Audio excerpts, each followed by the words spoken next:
Hello everyone, this is Erik, the Asian movie enthusiast, and this is my review of Drive My Car, a Japanese drama from 2021 that was directed by Ryusuke Hamaguchi. Now it is primarily based on Haruki Murakami's short story of the same name.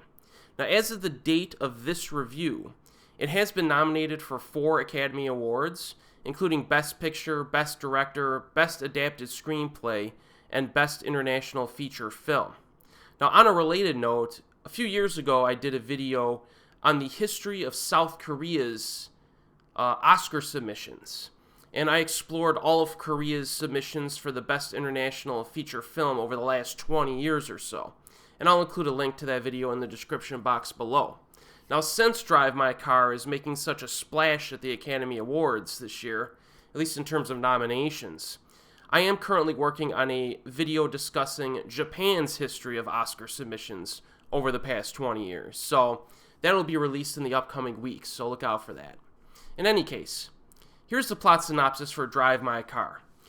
Yusuke Kafuku is a theater actor married to Otto, a film screenwriter. They previously lost a 4-year-old daughter due to pneumonia, and Otto conceives the plots for her screenplays during sex and narrates them to her husband, who remembers them and then recites them back to her the next morning as he drives her to work. Now, after his wife's unexpected exit from his life, I'm intentionally being vague there, our male lead receives an offer to direct a stage play production in Hiroshima. There, he begins to face the haunting mysteries of his wife. Now, Hamaguchi is not a director that I've covered before on this channel. His reputation is slowly been rising over the last 6 or 7 years, with projects like Happy Hour and Asako 1 and 2, which got some praise in art house circles. Now, his previous films are a little bit difficult to get into for mainstream viewers. Some of the runtimes are insane, by the way. But it appears that Drive My Car is a movie that's going to earn him international acclaim, and in some ways it already has. Now, this director does have a talent for infusing high overall quality to his movies. Sometimes whenever I talk about traditional filmmaking qualities on this channel, I'm usually making excuses for why those qualities are missing from the movies I'm recommending.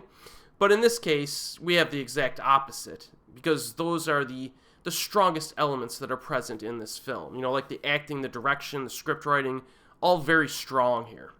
Now, the structure of the movie is a little bit different. There's a whopping 40-minute prologue, which is separated by the opening credits that show up immediately after. So the character interaction during that opening 40 minutes, I would classify as rather cold and detached to a degree, at least looking back on it after watching the movie. It operates as kind of a setup for the rest of the film, because we begin to understand the emotional difficulties of our lead protagonist. It's kind of like the hard experiences that he had to endure in life. And I will say, though, that the wife's storytelling sessions during that opening section are pretty interesting. They're kind of on the sultry side, but they're well told and deal with a lot of obsession. And speaking of sultry, there's quite a bit of sex during that opening half hour. In my opinion, it's actually a little bit too much. Now, I'm the last person to complain about sex scenes in movies. I mean, just look at some of the films I've covered on this channel.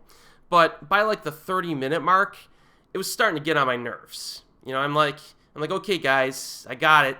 His wife likes to bang at all hours of the day. I get it. You know what I mean? Can we move on with the story here? So I was getting a little irritated with it. Now, ironically, the sensuality of the film just drops off completely after that moment. So if you're kind of getting annoyed with it, during the first half hour, just be patient, because it drops off after that. After the opening credits are shown near the 40-minute mark, I think Drive My Car really kind of hits its stride. The characters eventually kind of warm up, and they become surprisingly compelling. There are some awesome exchanges of dialogue in this movie. Like midway through, there's a dinner table sequence involving a character who uses sign language, and it's just fantastic. It's such a good scene. It kind of extracts emotion from pleasant conversation. It uses no melodrama, like, whatsoever, but you still get kind of like an emotional reaction from it, because it's like one of the first scenes in the movie where the characters kind of open up a little bit and talk about stuff. It's really a great example of filmmaking craftsmanship, I think. And the content in the film is pretty multi-layered overall. There's a lot of stuff to kind of think about, a lot of little details to decipher. Even if you just look at our main protagonist's feelings about his wife, they're somewhat conflicted, and multidimensional. And one of the main themes of the film is, how much do you really know about the person that you're married to? And they kind of explore that a little bit, as well as a number of other topics. We also get a lot of scenes involving the casting and rehearsal sessions related to the stage play that the characters are working on. And it's pretty neat to watch how this stuff is developed behind the scenes, like how the reading sessions go, the interplay between the actors and stuff like that. Some good interaction there as well. And then there are a lot of references to an actual play itself called Uncle Vanya, I believe it's called, which I'm completely unfamiliar with. But they do use like a multinational version of it here, which adds more interesting content because you have characters from different countries that are interacting with each other while they're preparing for the stage play. So there's a lot of good stuff in this. Now, the runtime is 3 full hours, but there's a lot to chew on with this one, and it definitely keeps you engaged. Like I say, I'm telling you, once you get through the prologue, which I think is a little bit uneven, I guess I would say, it really hits its stride, and it's really engaging and absorbing to watch. I say this is a very good movie. I'm not sure how receptive it's going to be for, the average moviegoer, though. Given its runtime and its kind of art house sensibilities, I honestly do not see this becoming the next Parasite, so to speak, to get that wide of a reach.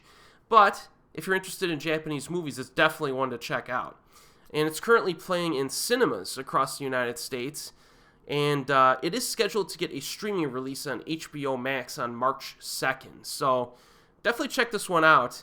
It's one of the most, I guess, well-regarded Japanese films of last year. And as always, we will see you next time.